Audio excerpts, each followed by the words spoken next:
Another pulmonary problem is asthma. Sometimes it is classified as COPD, but episodes are acute, not chronic, with symptom-free periods. Asthma is characterized by coughing, dyspnea, wheezing, and chest tightness. Active inflammation of airways precedes bronchospasms. Airway inflammation is an immune response caused by the release of interleukins, produced by IgE, and recruitment of inflammatory cells. Airways thickened with inflammatory exudate magnify the effect of bronchospasms. The figure on the top shows the constriction and blockage of an asthmatic's airway.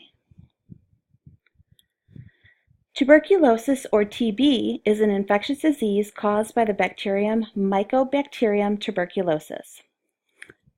Symptoms include fever, night sweats, weight loss, racking cough, and coughing up blood.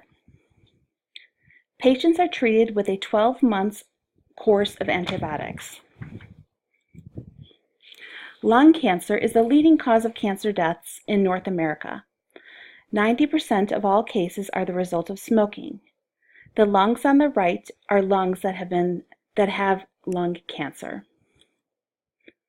The three most common types of lung cancer are adenocarcinoma, which originates in the peripheral lung area and develops from bronchial glands and alveolar cells.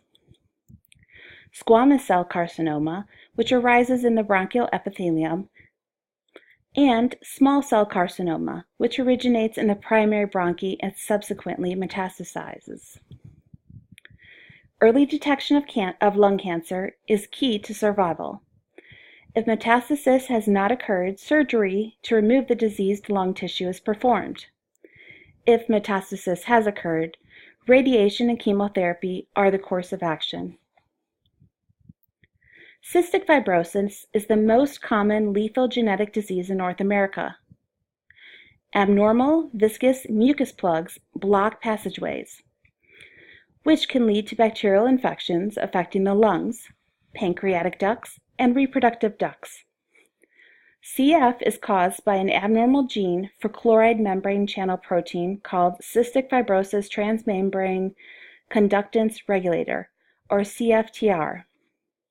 The abnormal CFTR protein gets stuck in the endoplasmic reticulum, so it never reaches the cell membrane to carry out the chloride transport functions. Treatment for CF includes mucus-dissolving drugs, manipulation to loosen the mucus, and antibiotics. Also, the inhalation of hypertonic saline to thin the mucus. Ongoing research involves introducing normal CFTR genes into the respiratory tract mucosa cells, prodding different proteins to take over the chloride channel protein duties, and freeing the patient's abnormal CFTR protein from the ER. This graphic illustrates the treatment and symptoms of CF. Treatments include a diet with increased calories and proteins, pulmonary therapy, antibiotics, vitamins, bronchodilators, mucolytics, and pancreatic enzymes. Symptoms include fatigue, chronic cough, recurring upper respiratory infections, thick, sticky mucus, chronic hypoxia, which leads to a barrel chest and clubbing of the fingernails, decreased absorption of vitamins and enzymes, rectal prolapse, and steatorrhea. This concludes our respiratory chapter.